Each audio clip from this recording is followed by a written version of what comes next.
জুবিনৰ নকল অনুৰাগী বহুত ওলাইছে,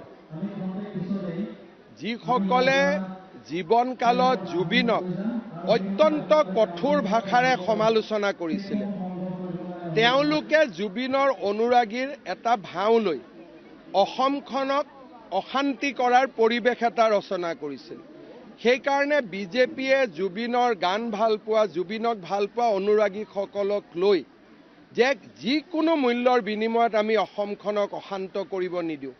এইখন বিষ্ণু ৰাভাৰ অসম, জ্যোতিপ্ৰসাদৰ অসম, ভূপেন হাজৰিকাৰ অসম, জুবিন গাৰ্গৰ অসম, ইয়াক আমি কেতিয়াও অশান্ত কৰিব নিদিওঁ।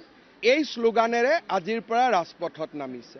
আমাৰ উদ্দেশ্য হৈছে যে নকল অনুৰাগীসকলৰ বিৰুদ্ধে প্ৰকৃত অনুৰাগীসকলক সংগঠিত কৰা আৰু জুবিনৰ অসমখনক প্ৰাণৱন্ত জীৱন্ত কৰি ৰখা, যাতে জুবিনৰ অসমখন আন্দোলনেৰে তমসাময় হৈ নপৰে, ৰাজনীতিৰ এখন বধ্যভূমি হৈ নপৰে। তাৰ কাৰণে আমি প্ৰচেষ্টা কৰিম যে জুবিনৰ প্ৰকৃত অনুৰাগীসকলক লৈ সুন্দৰ আৰু সোণোৱালী অসম এখন নিৰ্মাণ কৰা।